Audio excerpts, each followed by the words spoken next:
ऊँट खेत में घास खा रहा था। तभी खेत का मालिक यहाँ आ गया। मालिक बड़ा ही निर्दयी था। मालिक ने बेचारे ऊँट का एक पैर काट दिया। ऊँट को इतनी पीड़ा हो रही थी कि बेचारा बेजुबान ऊँट फूट फूट कर रो रहा था। ऊँट की दर्द भरी रोने की आवाजें पूरे जंगल के जानवरों का दिल दहला रही थी। धीरे धीरे जानवर ऊँट के पास जमा होने लगे। गाय बोली, बहुत ही निर्दयी होगा वो जिसने इस बेचारे का पैर काटा है। शेर ने कहा, देखो तो बेचारा कैसे दर्द से चीख रहा है। तभी भालू यहाँ आया। ऊँट को देख भालू बोला, तुम जानवर तो उस पैर काटने वाले से भी बुरे हो। बेचारे ऊँट की मदद करने की जगह खड़े होकर बातें कर रहे हो। फिर सभी ने मिलकर ऊँट के पैर में दवा लगाई और ऊँट को आश्वासन दिया, हम सब तुम्हारे साथ हैं। धीरे धीरे ऊँट को दर्द में आराम होने लगा। दोस्तों, ये सच्ची कहानी है जो कराची पाकिस्तान के सिंध प्रांत की है। चारे की तलाश में एक खेत में घुसे ऊँट का पैर काटने के आरोप में जमींदार और उसके 5 नौकरों को गिरफ्तार किया गया है। जय श्री राम। एक चूहा अपने बच्चे को ऊपर ले जाने की जद्दोजहद में लगा हुआ था, पर काफी कोशिश करने के बाद भी चूहा पेड़ पर चढ़ने में असमर्थ रहा। चूहा गुस्से से अपनी पत्नी की ओर देखकर बोला,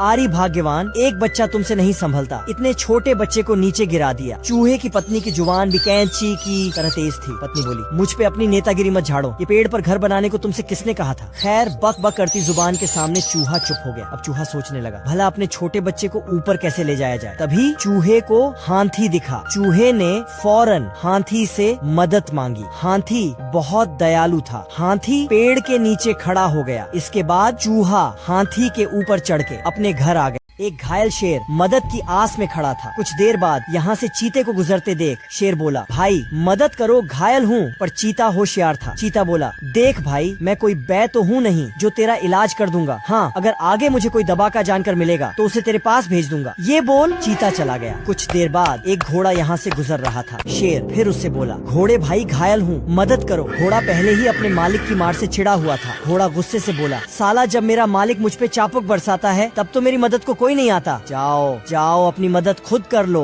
ये बोल घोड़ा चला गया। इस बार दानवीर ऊँट यहाँ आया। शेर को घायल देख ऊँट जैसे ही मदद को पास गया, घायल होने का नाटक कर रहे शेर ने ऊँट को खा लिया। एक घोड़ा भागा भागा चला जा रहा था। तभी ऊँट को देखकर घोड़ा रुक गया। घोड़ा बहुत डरा हुआ था। घोड़े को देखकर ऊँट बोला, क्या हुआ भाई, इतने घबराए हुए क्यों हो। घोड़ा बोला, क्या बताऊं भाई, वो सर कटा भूत मेरे पीछे पड़ गया है। ये सुन ऊँट भी डर के भाग खड़ा हुआ। अब घोड़ा भी ऊँट के पीछे पीछे दौड़ रहा। काफी दूर आने के बाद ऊँट रुक कर बोला, भाई मेरा पीछा मत कर, तेरे साथ साथ वो सर कटा भूत मुझे भी मार डालेगा। तभी सर कटा भूत यहाँ आ गया। घोड़ा रोते हुए बोला, भाई इस सर कटे से मुझे बचा लो। घोड़े के आंसू देख ऊँट को इस पर दया आ गई। ऊँट घोड़े को लेकर भालू बाबा की गुफा पर आया और पूरा माजरा बाबा को बता दिया। अब तक इनका पीछा करते हुए सरकटा यहाँ आ चुका था, पर इससे पहले सरकटा इन्हें नुकसान पहुँचाता। बाबा ने सरकटे भूत की आत्मा को मुक्ति दिला दी। एक रोज आसमान में काले बादल मंडरा रहे थे। एक चीता आनन फानन में भागा चला जा रहा था। तभी गाय चीते को रोकते हुए बोली, चीते भाई, पूरब दिशा से आसमानी बिजली की आवाजें आ रही हैं। क्या वहाँ मौसम ज्यादा खराब है। चीता बहुत जल्दी में था तो बिना कुछ बोले आगे भाग गया। इस बात से गाय को अब चिंता सताने लगी। तभी अचानक गाय के ऊपर भी बादल गरजने लगे। गाय फौरन अपने अंधे बच्चे के पास आकर बोली, बेटा लगता है भारी वर्षा होने वाली है। गाय का बेटा बोला, माँ ऊंची पहाड़ी बहुत दूर है, मैं वहाँ तक नहीं जा सका, तुम निकल जाओ। पर गाय अपने बेटे को